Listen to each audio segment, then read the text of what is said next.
A massive game in the context of the race to the playoffs at the Wankhede Stadium today. Mumbai Indians set to host the Sunrisers Hyderabad. 3 plays for the two healthiest net run rates in the league, and Hyderabad could clip Mumbai for third if they are to get the points at the Wankhede Stadium. Mumbai finished their long travels, 4 games on the road for them, 50-50 results, and back they come to finish off in the comforts of the Wankhede Stadium, where the record hasn't necessarily been great so far this year. Hyderabad, on the other hand, have 2 away games, Mumbai now and then Bangalore at the Chinnaswamy on the last weekend. They don't want to keep it too late. Should set up for a fascinating contest. We're building up to it on ESPN Cricinfo for Matchday T20 in the company of Murli, Kartik and Daniel Vittori. First things first, toss has been done, Kartik, and Mumbai batting first. Does that surprise you a little? That's interesting for me, to be very honest. Generally, teams who have won the toss have preferred chasing because it's not an easy ground to defend. We've seen that before. Don't know about the fresh strip and all that because we've not seen it sitting here in the studio, but just given the history and the way the games have transpired over there, interesting choice. They won the toss at Kolkata of the weekend and found themselves chasing 233. But every team doesn't have Andre Russell, and Mumbai, funny enough, have won more games batting first than most other teams. Dan, are they playing to their strengths now? I actually like it. I think they are playing to their strengths. I think they want to get that solid base. I think they want to give Rohit Sharma a chance to come out and be aggressive. I don't think they want the scoreboard pressure. I think they just want to go out there and play with some freedom and then allow that bowling attack to really thrive. So I think Mumbai in the past have always thought as a team that can really dominate a game when they put that score on the board, and I think that's what they're looking to do, particularly building into these finals. And this is a Mumbai team that tends to show up second half of the IPLs, and they've also, in spite of that loss at the Eden Gardens, changed nothing from the team that went down. So let's have a look at the team Rohit Sharma's pick. Absolutely no changes. There was a question on whether you want to bring back an Ishan Kishan, open up an overseas spot for either the uncapped Buren Hendricks for Mumbai Indians, but they've stuck with Evan Lewis, they've stuck with the same team. Kartik, that's no surprise to you? Absolutely happy with that. You don't want too many changes just for the heck of it. Evan Lewis, this wicket should suit him, and also Barinder Sran, who came in the last game. Every bowler deserves a go, much more than just the solitary game and then thrown into the woodworks. So I'm happy with the fact that they've not made any changes. You look at that team and you think there's so much about that team that's gone right that they should already be secure for playoff spot, but it's not happened. What's it with Mumbai that's still missing that they haven't got right? I don't think anything's missing. I think they should be very happy with their season so far. And if you put 2 wins on this, then it's been a fantastic season, and I think they know what they're doing. I like the fact they've got so many left-handers in their team. I think it'll probably be a conscious effort to counter Rashid Khan, even though he bowls well to everyone. I think in the back of their mind, if they can throw de Kock, Lewis and Cricinfo Pandey at him, then that gives them a little bit of a game plan, I suppose, something to counter him, and then everyone else balances up pretty well against the rest of SRH's bowling attack. Right. What about Sunrisers Hyderabad? We know now that the resources are getting depleted game by game. First they lost Johnny Bairstow, then Shakib Al Hasan, and now David Warner. But Martin Guptill finally gets a game, and thank God for that. Otherwise, I don't know what we would have said in the next 20 minutes. But he should likely partner with Iman Saha in spite of Kane Williamson being in that team too. So both of New Zealand's Premier T20 opening combinations feature. And otherwise, they've kept with Mohammad Nabi. Basil Thampi gets a game for Sandeep Sharma, who's not necessarily had the season that he perhaps had last year.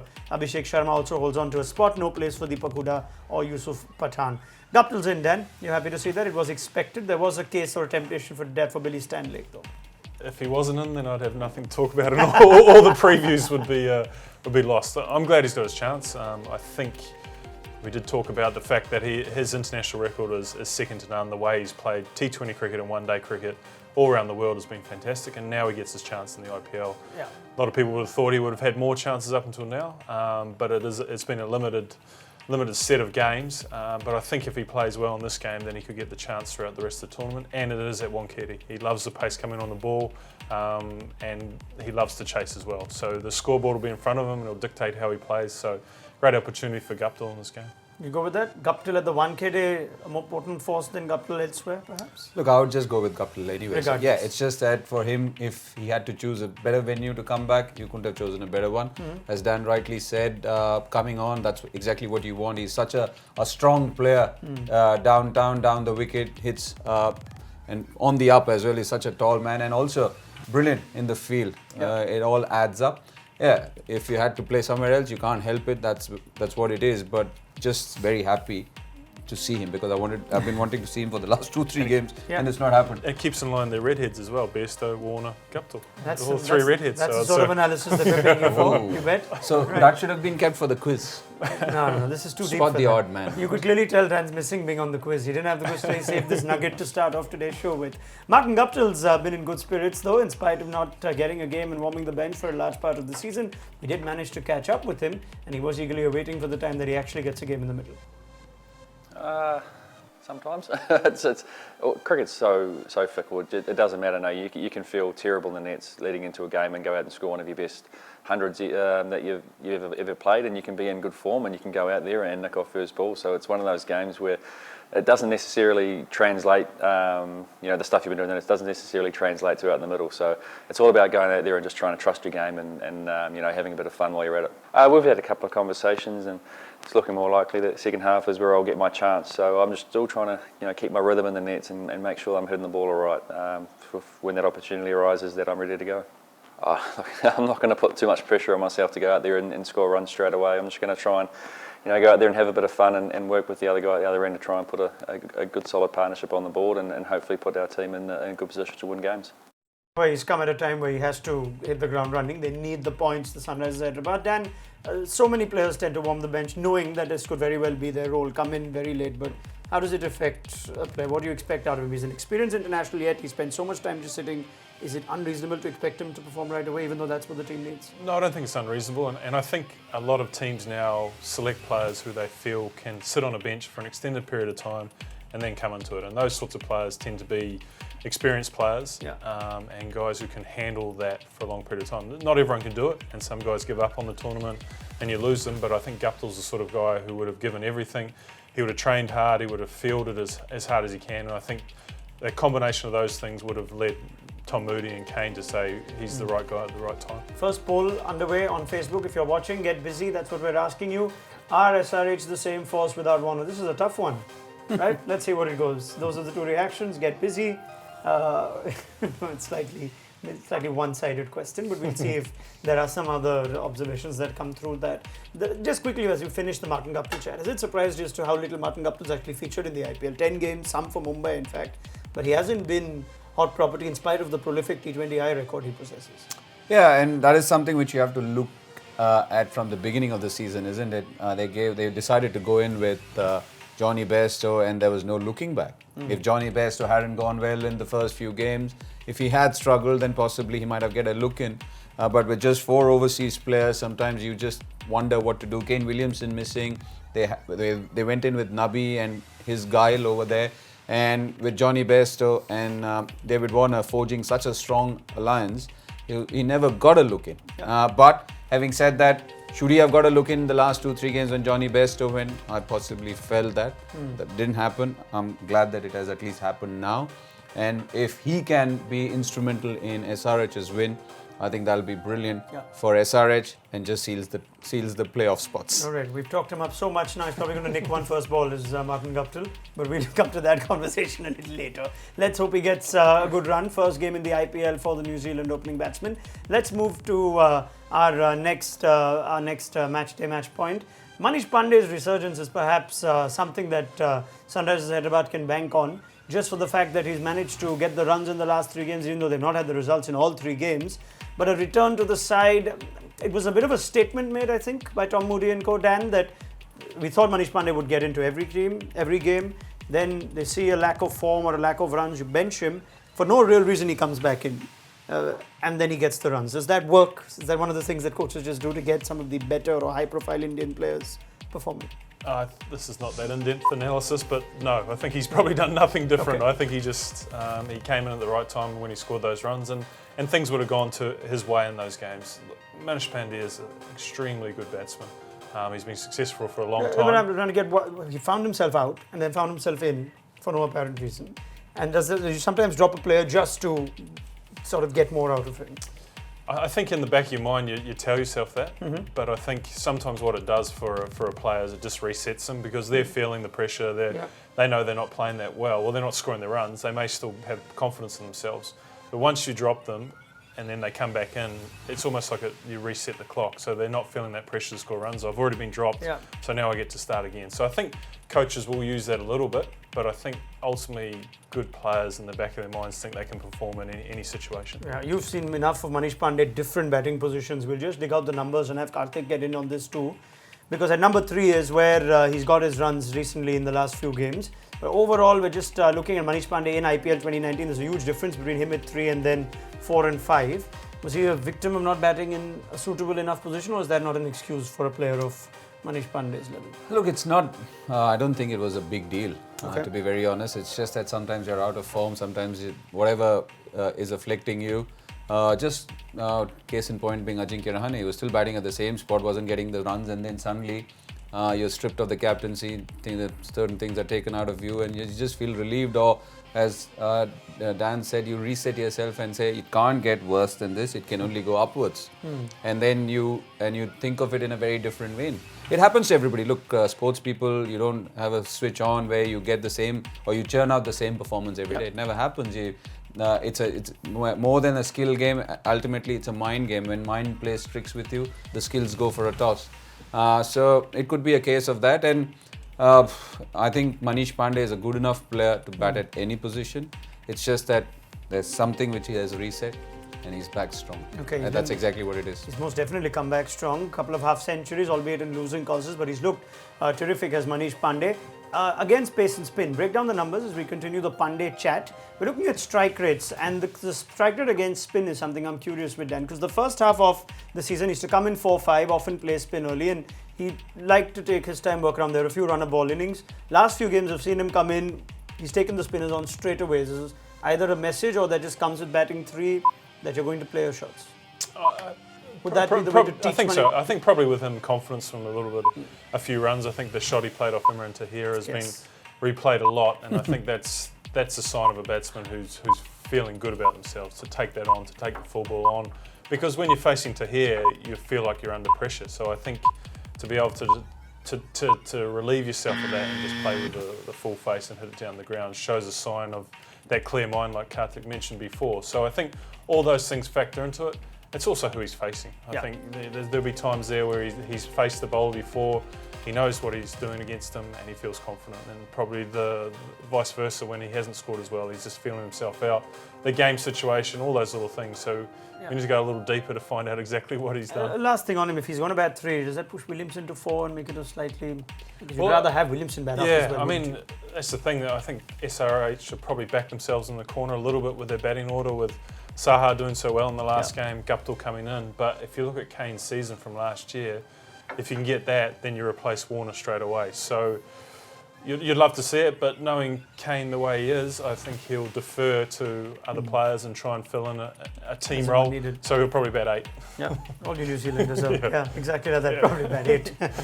Okay, Lasith Malinga, let's move to our next match day match point. Malinga's got the wickets, he's gone for a few runs, but his impact in Mumbai's wins is significant. Just the fact that he gets 12 wickets in the games that Mumbai have won, and he goes wicketless when they've not.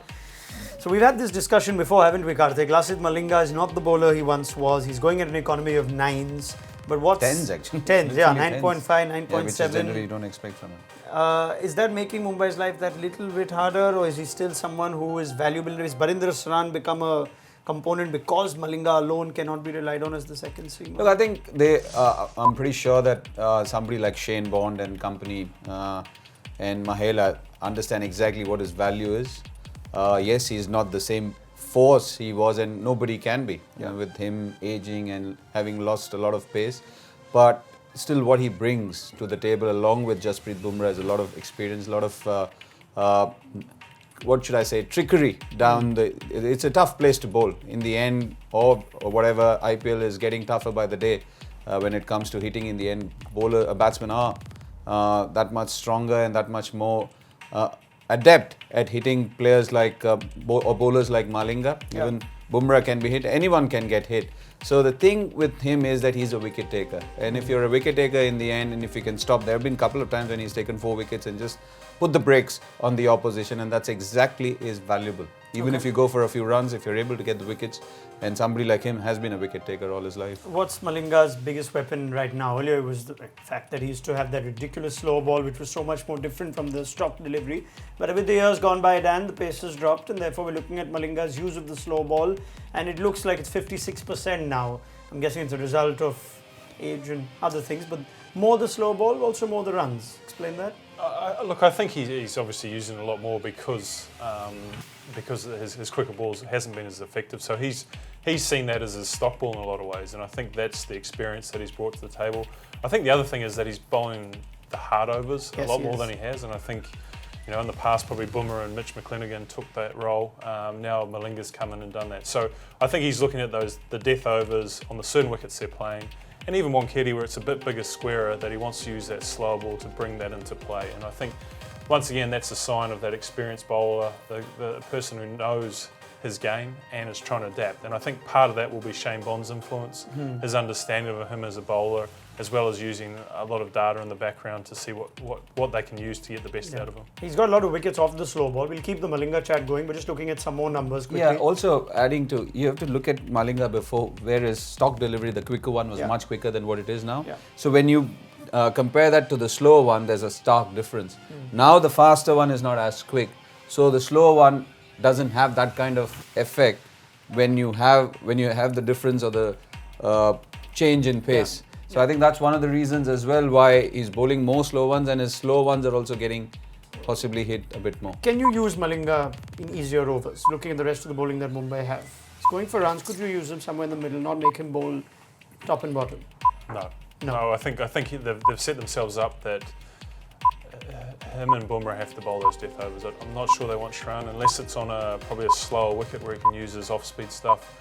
Hardik a little bit, but I think he's been expensive in that area as well. So I think Malinga, rightly so, has to bowl those overs because he does have the experience and because he is building a game plan around it. And like we said, he's using those slow balls a lot more. He's using the conditions, he's understanding boundary sizes and finding a way to be effective in that role. Right, he may not be the same Malinga, but he's still more than useful and valuable for Mumbai. So we'll just have a look at those numbers, the amount of wickets that he's got with the slow balls. 55% of that slow ball, and he's got 8 wickets. So he's second to Sandeep Sharma, who finds himself out of the Hyderabad 11. Not sure it's working actually for those three. Sandeep Sharma and Jaydev Unadkat are on that list. Malinga's at least going at a better average or a good average. Time for the results of the poll that we asked you.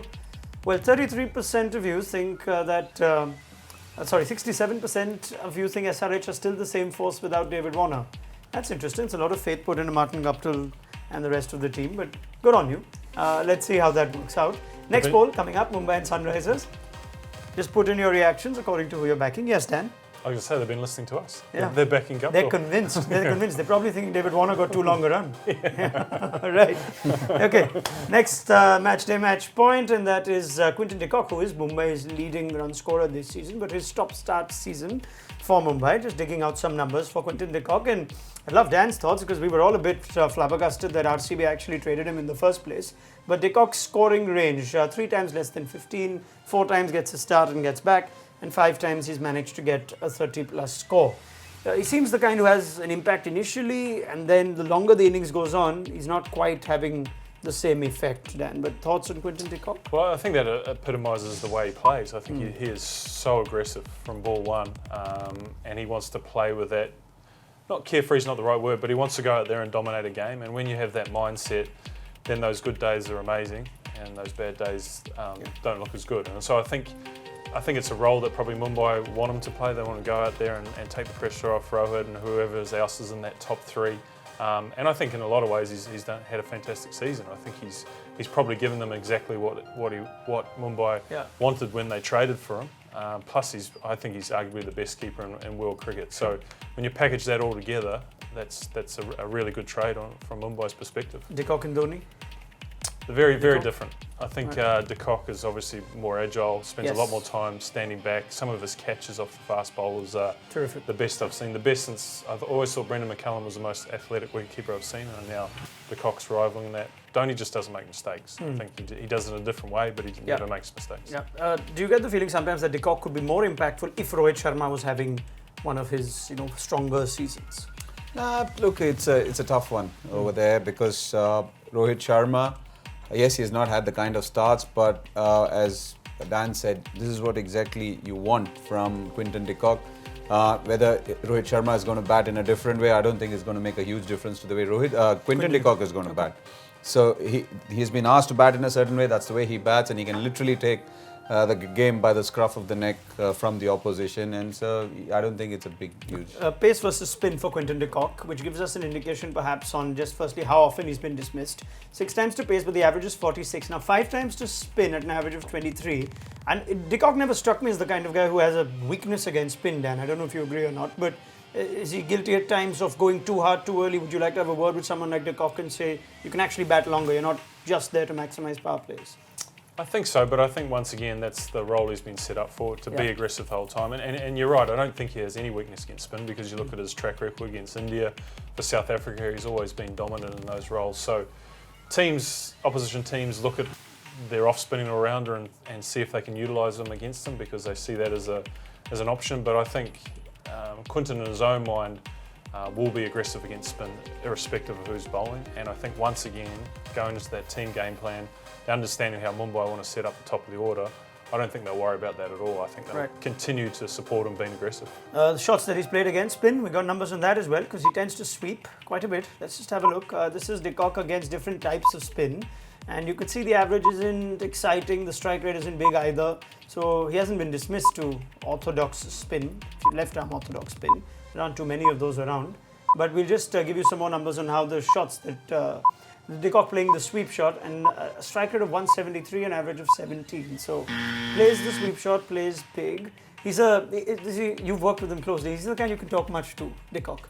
The less you talk to him, the better. I think he has built up a real understanding of his game, and I think he has a strong mindset around how he wants to play, and I think that's worked exceptionally well for him. So I think he prepares the same way, he understands the role he wants to play, and I think in those numbers, I'd be interested to see the partnership against spin, because he may defer at times, knowing that Rohit or whoever else is at the other end is a better bet against him. So I think Quinton's a guy who probably doesn't get the credit for the amount of thought and preparation he puts into his game. So it would be fascinating to see the partnership around his batting with spin bowling. Well, your final words to RCB, let's trade him. You should trade him.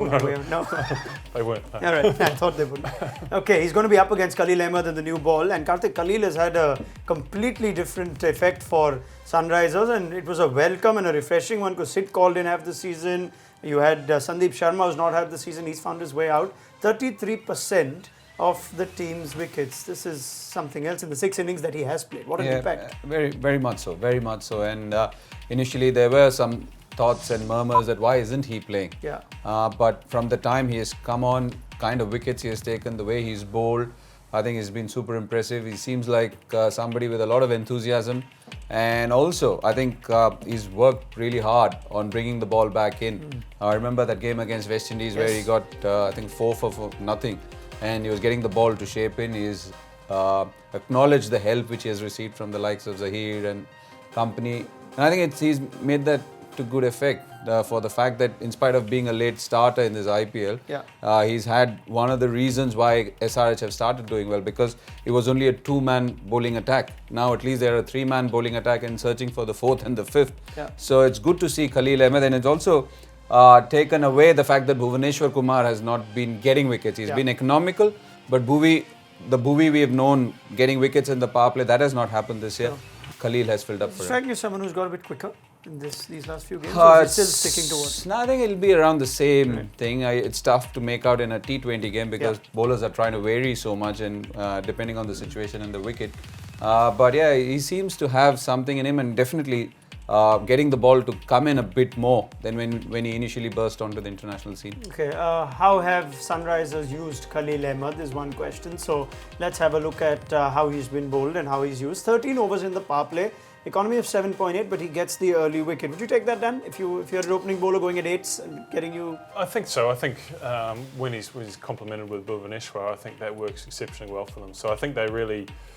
I think he's reaped the benefits of being an international team, and he's got to learn at that high level. He's been able to talk with some of the bowlers that Kartik mentioned, and I think you're starting to see that even though he didn't play at the start of the season, because he's getting that experience in all conditions, in all situations throughout a T20 game, he can walk straight into this team and perform the way he has. And that death bowling in particular can change a season for a team. Yeah. If you can rely on one person to do that, then it makes the captaincy, the planning, everything so much easier. Give the ball to Khalil and we'll know who did the job. Yep, he's got a left-hander and a right-hander to bowl to the new ball if he gets the new ball, which you think he would.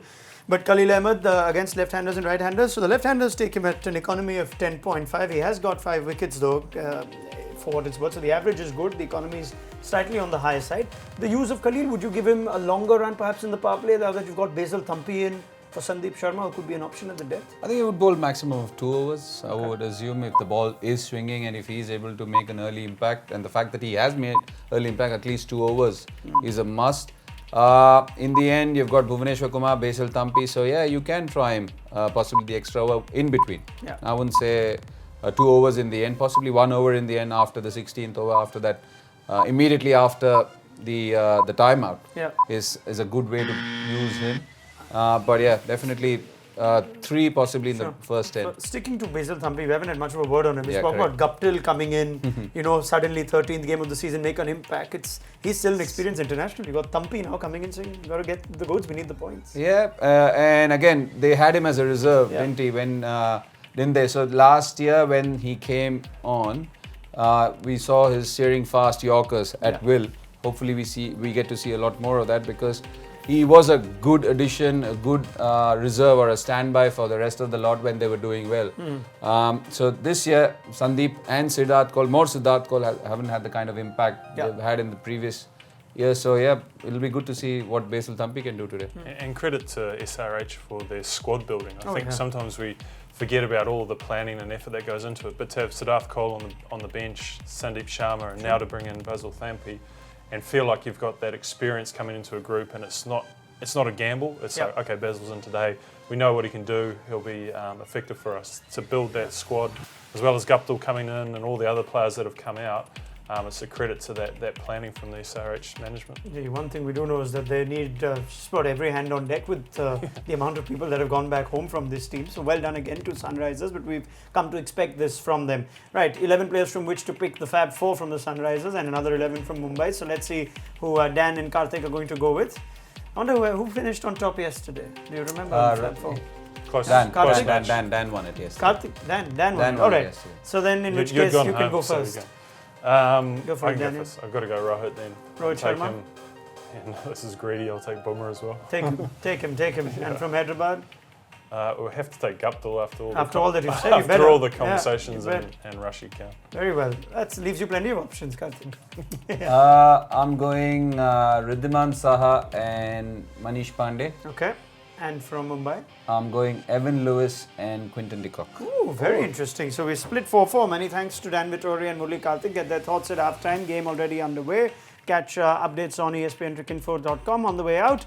While Chennai had a very successful home campaign this season, they're done with their home games. There is still a qualifier to play at the Chepauk. But Archana Vijaya tells us more from the sights and sounds in Chennai on Maruti Suzuki Presents On The Road.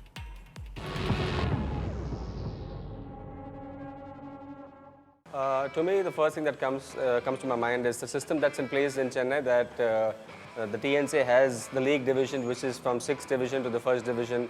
And also, the big part about Chennai cricket is that we've got enough corporates being involved. Is there a particular jam or a song that you guys have to actually, propel your Thalibas to perhaps a 4th win in the IPL?